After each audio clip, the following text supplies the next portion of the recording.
तो जिस तरह का माहौल है और जिस तरह का माहौल तैयार हो रहा है, उससे आज का ये वक्त पूरे विश्व के लिए बेहद ही नाजुक है, क्योंकि हिजबुल्लाह के सुप्रीम लीडर हसन नसरल्लाह के खात्मे के बाद से ही उसके समर्थक देश तिलमिलाए हुए हैं। ईरान इजराइल को अंजाम भुगतने की धमकी दे रहा है, लेकिन इजराइल के हमले और तेज होते जा रहे हैं।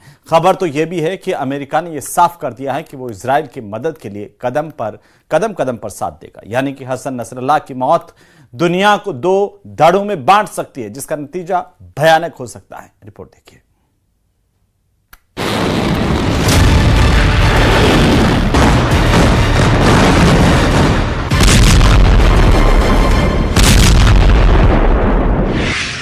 क्या नसरल्लाह की मौत से तबाही का दरवाजा खुल गया? क्या ईरान की धमकी का खतरनाक असर होने वाला है? क्या मिडिल ईस्ट में सुलगी चिंगारी अब धधकने वाली है?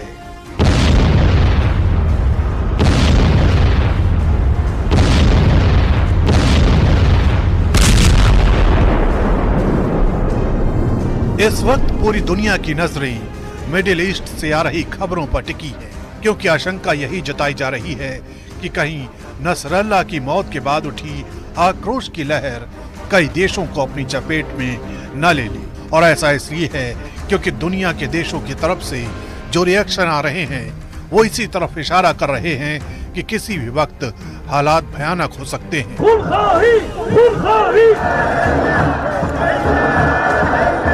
आपको दिखाते हैं कि हिजबुल्लाह के सुप्रीम कमांडर हसन नसरल्लाह की मौत के बाद क्या क्या रिएक्शन आए हैं। ईरान के राष्ट्रपति मसूद पेजेशकियान ने इजराइल को धमकी देते हुए कहा है, अंतर्राष्ट्रीय समुदाय ने अगर इजराइल को नहीं रोका तो अपने हिसाब से जवाब दिया जाएगा। उधर इस्लामिक रेवोल्यूशनरी कॉर्प्स के डिप्टी कमांडर अब्बास निलफोरोशान की भी मौत हो चुकी है, जिसके बाद ईरान के विदेश मंत्री का भी बयान आया है। उन्होंने कहा है, हमारे कमांडर का बलिदान बेकार नहीं जाएगा। ईरान के इस बयान पर पलटवार करते हुए इजराइल ने कहा है, धमकी देने वाले हर एक देश पर स्ट्राइक करेंगे। और इसी बीच अमेरिका ने जो कुछ कहा उसने ईरान की चिंताओं को और बढ़ा दिया है। अमेरिका ने कहा है, हर हाल में इजराइल का समर्थन करते रहेंगे और अगर ईरान हमला करता है तो इजराइल की हिफाजत करेंगे। खबर तो ये भी है कि इजराइल और हिजबुल्लाह के बीच छिड़ी इस जंग के बीच रूस के प्रधानमंत्री मिखाइल मिशुस्टिन ईरान पहुंचेंगे और राष्ट्रपति मसूद पेजेशकियान से मुलाकात करेंगे। यानी जंग के दोनों मोर्चों पर सहयोगी देश एक्टिव हो चुके हैं। इजराइल के साथ जहां America, France, Britain, Italy, Australia और जर्मनी जैसे देश हैं, तो वहीं ईरान के साथ रूस, चीन, लेबनान, फिलिस्तीन, सीरिया और यमन जैसे देश हैं। इसके अलावा ईरान सारे इस्लामिक देशों से भी आगे आने की अपील कर चुका है। यही वजह है कि आने वाले दिन न सिर्फ मिडिल ईस्ट के लिए बहुत बड़ा खतरा साबित हो सकते हैं, बल्कि दुनिया के कई देश इस आग की चपेट में आ सकते हैं।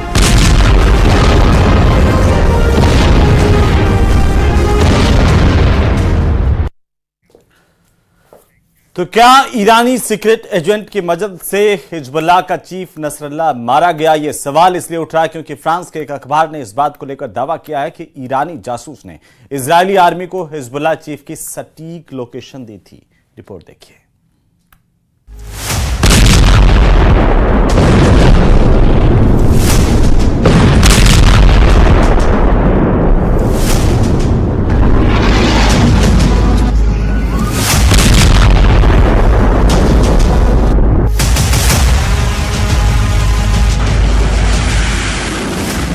इजराइल ने जिस जंगी जेट से नसरल्लाह को मारकर उसका ट्रेलर दिखाया,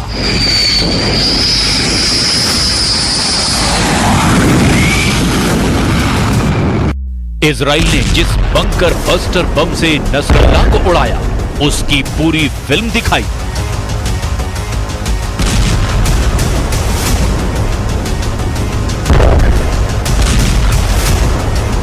इजराइल हिजबुल्लाह को दहलाने के साथ खामनेई को चढ़ा रहा है।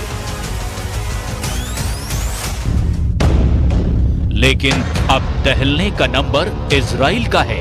हिजबुल्लाह खौफनाक बदले के वॉर प्लान पर एक्शन शुरू कर चुका है। वहीं इजराइल हिजबुल्लाह को मातम मनाने का मौका भी नहीं दे रहा। एक के बाद एक धमाके हो रहे हैं।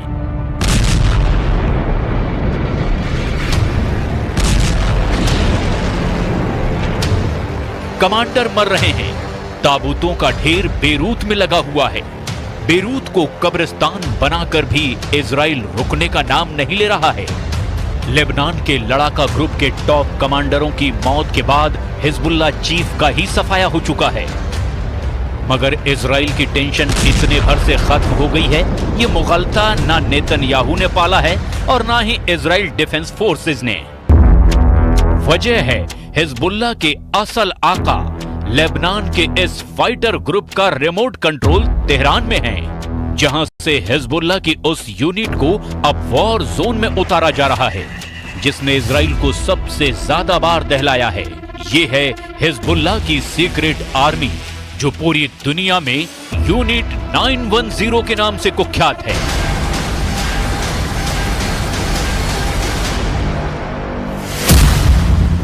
जिसे हिजबुल्लाह की काली कसाई यूनिट और हिजबुल्लाह के मोसाद एजेंट्स का नाम भी दिया जाता है।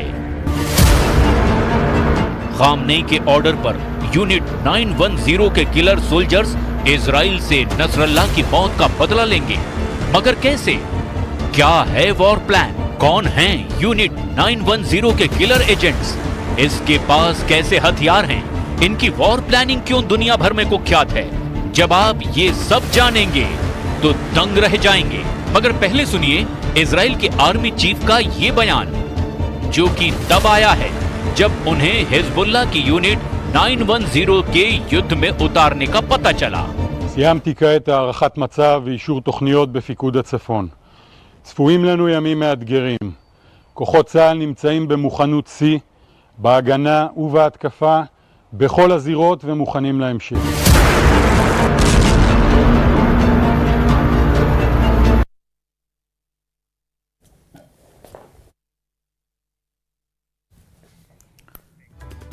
तो वहीं नसरल्लाह के मारे जाने से हमास, हुथी और हिजबुल्लाह के बीच के लिंक की रीढ़ टूट गई है।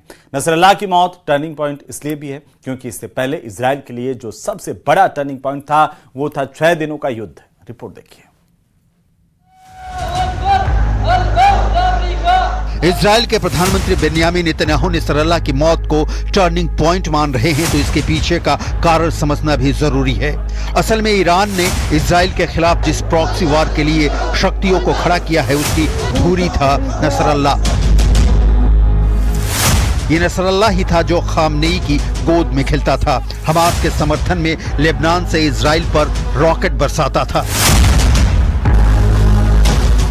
यमन के हूथी विद्रोहियों तक हथियार पहुंचाता था। नसरल्लाह के मारे जाने से हमास, हूथी और हिजबुल्लाह के बीच के लिंक की रीढ़ टूट गई है। नसरल्लाह की मौत टर्निंग पॉइंट इसलिए भी है क्योंकि इससे पहले इजराइल के लिए जो सबसे बड़ा टर्निंग पॉइंट था वो था 6 दिनों का युद्ध। इजराइल और अरब देशों के बीच 1967 में हुए युद्ध ने मध्य पूर्व के भौगोलिक नक्शे को बदल दिया था। यहाँ भी मोसाद ने वो काम किया था कि दुनिया देखती रह गई। सीमा को लेकर लगातार जारी विवादों के चलते अरब देशों और इजराइल के बीच जंग छिड़ी। जून 1967 में इजराइल और अरब देशों मिस्र, सीरिया और जॉर्डन के बीच 6 दिन चली जंग के नतीजे ऐतिहासिक रहे। इजराइल के वायुसेना के हमले ने मिस्र और उसके सहयोगी देशों की एयरफोर्स को तबाह कर दिया। इस जंग में इजराइल को जीत मिली और उसने मिस्र से गाजा पट्टी, जॉर्डन से वेस्ट बैंक, पूर्वी यरूशलेम और सीरिया से गोलान हाइट्स छीन लिया।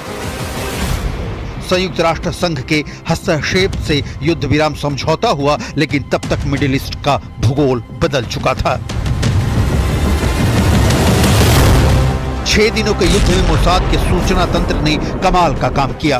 एजेंसी के इंफॉर्मेशन सेंटर से इजरायली एयरफोर्स को सटीक जानकारी मिलती रही और देखते ही देखते इजराइल ने भूगोल बदल दिया। मोसाद इजराइल के वर्षों से तराशे एडवांस्ड वॉरफेयर सिस्टम का बैकबोन है। इस युद्ध तकनीक में जितनी सटीकता के साथ काम हथियार करता है, उतनी ही सटीकता से काम मैन फोर्स करता है। आदमी और तकनीक के बीच गजब का संतुलन बनाने का नाम ही है एडवांस्ड वॉरफेयर सिस्टम। नसरल्लाह की मौत ईरान के लिए सदमे के समान है। हमास करीब करीब तबाह हो चुका है। नसरल्लाह मारा गया और हूथी विद्रोही इजराइल के हमलों के सामने टिकने की सामर्थ्य कतई नहीं रखते। אין מקום באיראן ובמזרח התיכון שהזרוע הארוכה של ישראל לא תגיע אליו. והיום אתם כבר יודעים כמה זה נכון. ईरान बौखलाया हुआ है, लेकिन इजराइल के खिलाफ युद्ध छेड़ता है तो उसके साथ कौन खड़ा होगा? मिडिल ईस्ट में वर्चस्व स्थापित करने की ईरान की तमन्ना ने जो हूथी, हमास और हिजबुल्लाह खड़े किए, वो अब हाँफ रहे हैं। मिस्र, सीरिया, जॉर्डन और तुर्की जैसे देश नसरल्लाह के मारे जाने के बावजूद खामोश हैं। लिहाजा बंकर में इजराइल के खौफ से छुपे सुप्रीम लीडर खामनेई युद्ध छेड़ते हैं तो लड़ाई अकेले लड़नी पड़ेगी। इसकी तैयारी करनी पड़ेगी, जबकि इजराइल पहले से ही तैयार बैठा है। लेकिन इस बीच एक बहुत बड़ा सवाल ये भी उठ रहा है कि क्या नसरल्लाह की मौत के बाद हिजबुल्लाह का पूरी तरह सफाया हो गया? क्या हिजबुल्लाह के करीब करीब सभी टॉप के कमांडरों की मौत के बाद चीफ की गद्दी संभालने वाला कोई नहीं बचा? और अगर बचा है तो वो कौन है जो नसरल्लाह के बाद संभाल रहा है चीफ का पोस्ट? नसरल्लाह की मौत के पहले भी इजराइल ने 1992 में हिजबुल्लाह चीफ अब्बास अल मुसावी को मौत के घाट उतार दिया था। लेकिन नसरल्लाह ने गद्दी संभाली और हिजबुल्लाह को दुनिया के सबसे खतरनाक संगठनों में से एक बना दिया। अब नसरल्लाह की मौत के बाद चीफ के पोस्ट पर कहा जा रहा है कि हाशिम सफीदीन ही नसरल्लाह का उत्तराधिकारी है। हिजबुल्लाह के करीबी सूत्रों का कहना है कि नसरल्लाह के उत्तराधिकारी माने जाने वाले हाशिम सफीदीन हमले में जिंदा बच पाने में सफल रहा है। कौन है हाशिम सफीदीन?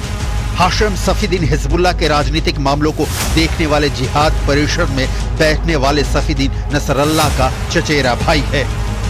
एक मौलवी है और राजनीतिज्ञ है। अमेरिकी विदेश विभाग ने 2017 में हाशिम को आतंकवादी घोषित किया था। नसरल्लाह ने हिजबुल्लाह के भीतर परिषदों में हाशिम के लिए पदों को तैयार करना शुरू कर दिया था। हाशिम को संगठन के चेहरे के तौर पर स्थापित करने के लिए उसको दुनिया के दूसरे देशों के नेताओं से मिलने के लिए कहा गया था। सफीदीन का नसरल्लाह के साथ ही ईरान के कुद्स फोर्स के पूर्व कमांडर कासिम सुलेमानी से भी पारिवारिक रिश्ता है। सफीदीन के बेटे और सुलेमानी के बेटी का साल 2020 में निकाह हुआ था। हाशिम हमेशा नसरल्लाह के नक्शे कदम में चलने की कोशिश करता है। उसकी वेशभूषा और हाव भाव नसरल्लाह से मिलती जुलती है। हाशिम सफीदीन हिजबुल्लाह में एक बड़े प्लेयर की भूमिका निभाता आ रहा है। उस पर संगठन के संचालन और वित्तीय मामलों का जिम्मा रहा है, जबकि रणनीतिक फैसले नसरल्लाह लेता था। हिजबुल्लाह के नसरल्लाह की मौत से कमर टूटी है, लेकिन हिजबुल्लाह जमींदोज नहीं हुआ है और यही कारण है कि नेतन्याहू कह रहे हैं कि हिजबुल्लाह के खिलाफ हमले जारी रहेंगे।